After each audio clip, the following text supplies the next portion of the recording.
is Ideagen TV, and today was day one of the Dynamic Resiliency Summit. We hope that you enjoyed these global leaders and luminaries that we brought together to hear how they are surviving, recovering, and reimagining operations after the most challenging circumstances. The summit started off with opening remarks from Microsoft's Gretchen O'Hara, Vice President of AI and Sustainability Strategy.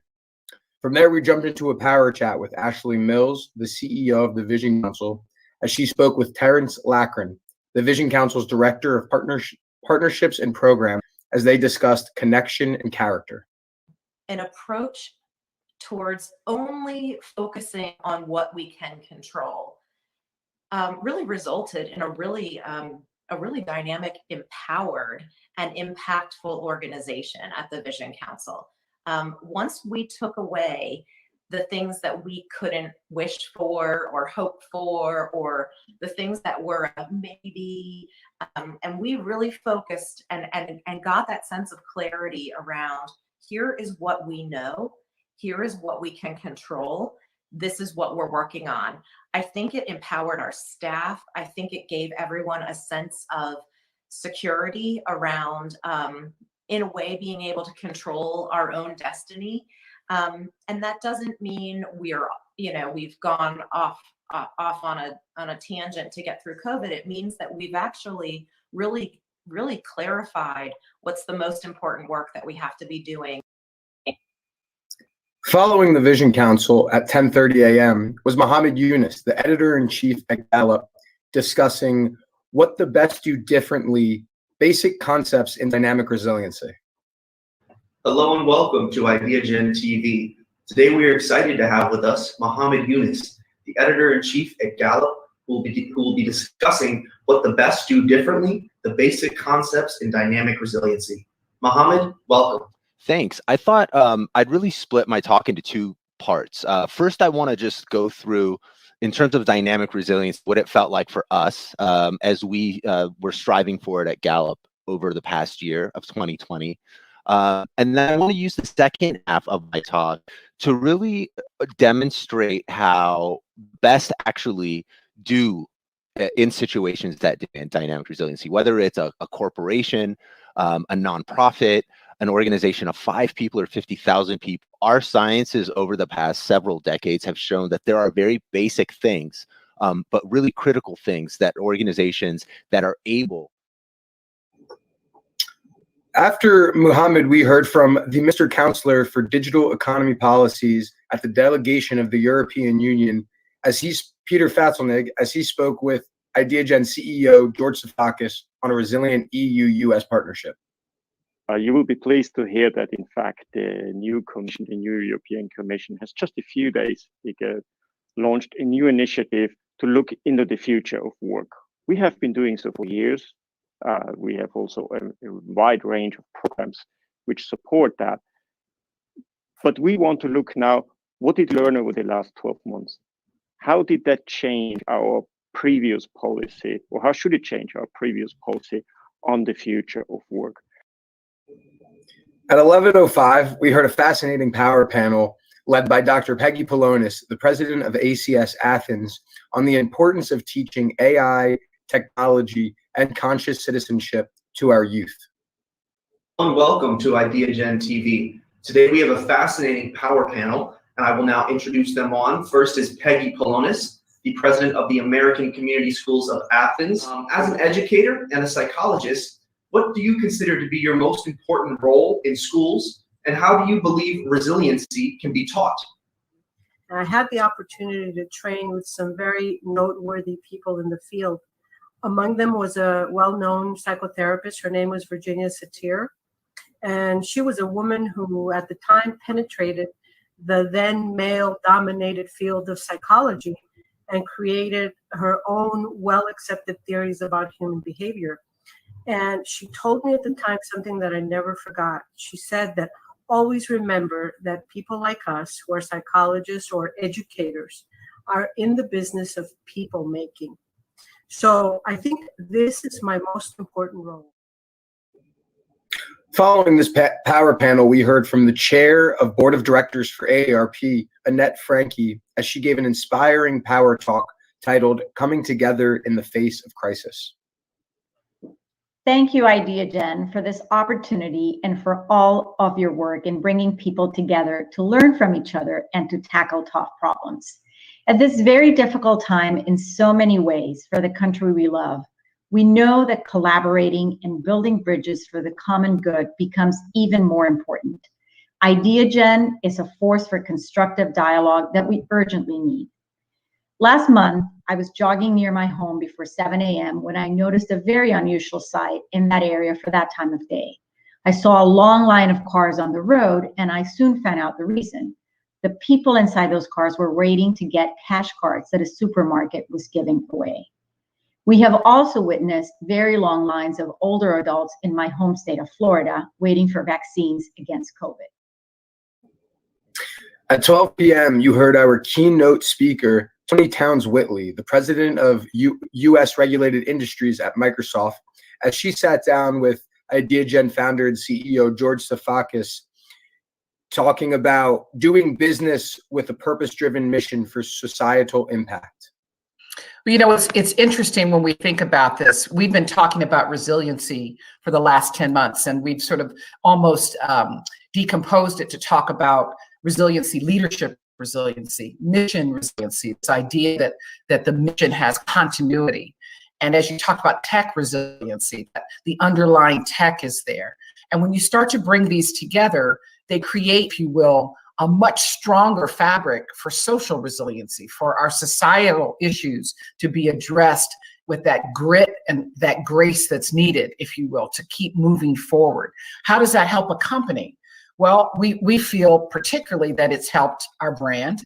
As you've mentioned, Microsoft is becoming known for our work in sustainability, our work in accessibility, our work with various audiences for digital skills.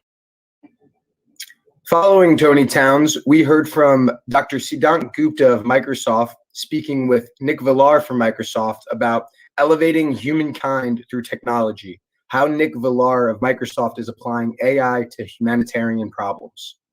And today, I'll actually be having a power chat with a friend and a colleague I've known for almost 10 years now, Nick Villar. He's the principal hardware architect at Microsoft, a researcher, an academic, humanitarian, and he's done a lot, and a great leader. And one of the biggest properties he has is being super humble, an amazing human being. So welcome, Nick. Good morning and welcome. Thank you for taking the time to chat with us on Ideagen TV. It's so exciting to be here. Thank you so much. Thank you so much for having me.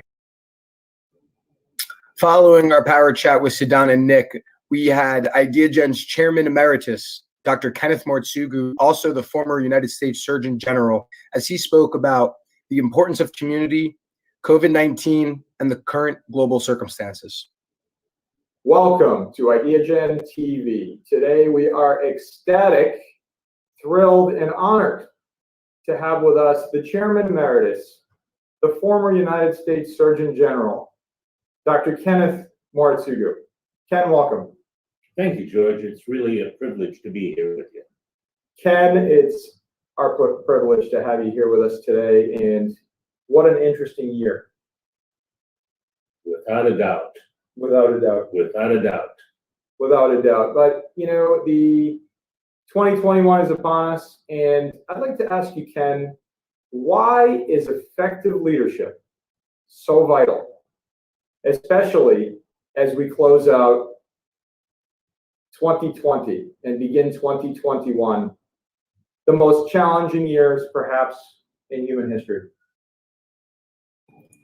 At 1:15 today was a power panel led by Sherry Hashemi, as she brought on her Boeing colleagues to discuss making it through academic programs, all while working and going through a global pandemic.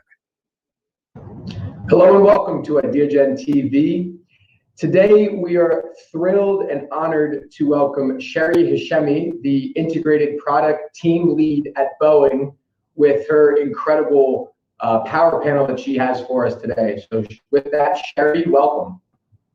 Thank you so much for having me and allowing me to bring some phenomenal women with me to have this conversation.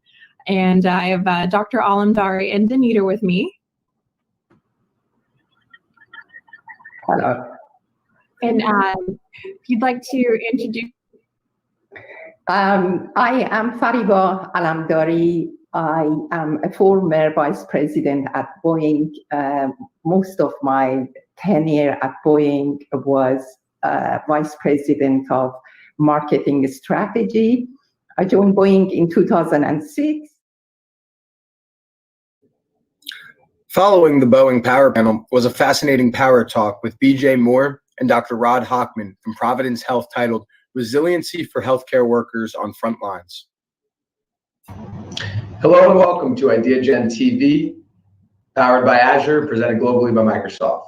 Today, we are honored and very excited to welcome back to Ideagen TV a good friend, BJ Moore, the Executive Vice President and CIO of Providence Health. BJ, welcome. Thank you, Christian. Really appreciate it. Great to be here. It's so great to have you again, and I know you have a fantastic power chat coming up. So with that, I'll turn it on over to you, and thank you very much. Excellent. Thank you. Well, I don't want to spend time introducing myself. Let me go ahead and move over and introduce our guest today, who's going to be Rod Hochman. He's the CEO of Providence and the chair of the American Hospital Association. Just some quick background on Providence. We're one of the largest health systems here in the United States. We operate here on the western side of the United States in 7 states.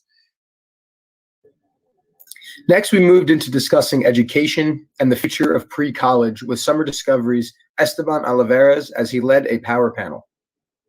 I'm Esteban Olivares, Director of University Partnerships at Summer Discovery. And we're going to be talking about how Summer Discovery, pivoted during the pandemic and what we did this past year and what we learned. And we're going to share some of our insights.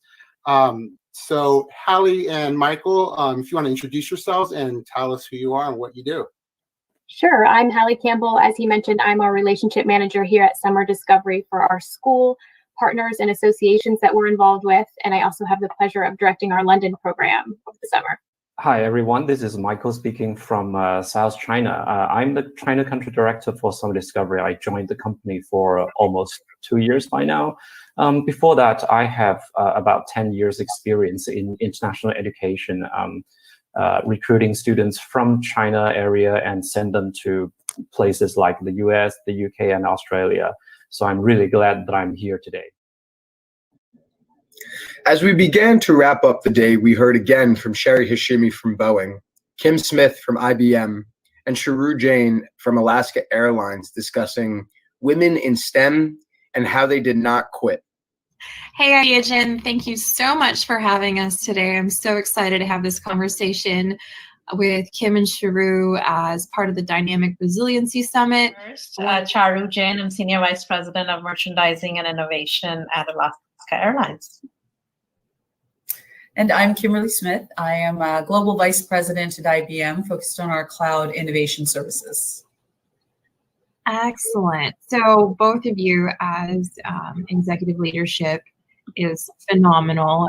20% of engineering students, there's been stats that have been reported only are female, and 11% practicing engineers are women. So there's like half are, getting the degrees, but only practicing. 43% of women, 23% of men leave STEM fields within 7 years of having a kid or adopting a child. At 3 p.m. today, we heard from Dr. Chanceline Carpentier, the chief of UNCTAD's New York office. We need to give decision makers the courage to do the right thing and act in solidarity.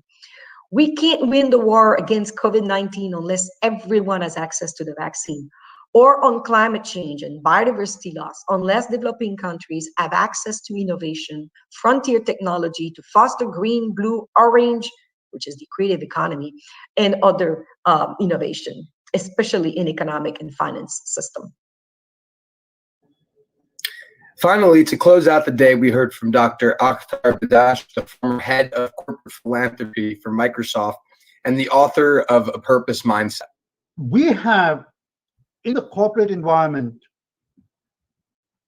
been kind of naturally told to focus on our growth mindset. That's Carol Dweck's seminal work, that how do we move from a fixed mindset into a growth mindset where we are continuously learning, taking on challenges, exploring new things, being open to failure, and all of that absolutely needs to happen. But what has increasingly happened is that that is being done for the good of the company and the good of the individual. The question becomes, how do we make this possible so that it is good for the society writ large? Aaron Hurst, in his book, The Purpose Economy, divides people up into three categories through a survey that he did. 1/3 of the people are driven by purpose. 1/3 are driven by status. The other third are driven by wealth. And there's nothing wrong with it. There is no value judgment. It's just why you come to something because of your own background, how you've grown up, and circumstances. But everybody also has a secondary driver. For the guys who are purpose-driven, their secondary driver might be status or wealth. But if we can get in the secondary driver for the other two to become purpose, now you create an environment in a company where the company itself has a purpose and employees have a purpose. And in doing so, we are moving people from the focus on the me to the we. And in today's time with COVID, which is impacting all of us, regardless of who we are, unless we collectively come together and focus on a common good and not on our individual rights or good, we will all suffer. So how do we move from the me to the we? We would like to thank all of today's participants and speakers for giving insightful and inspirational talks regarding dynamic resiliency. We would also like to thank all of our audience members who tuned in, liked, subscribed, and commented. We cannot wait to begin day 2 of the Dynamic Resiliency Summit starting tomorrow at 10 a.m. Eastern Time. For a full list of speakers, topics, times, and more, visit ideagenglobal.com and follow the tab to our Summits page. Ideagen TV, powered by Azure and presented globally by Microsoft. Thank you.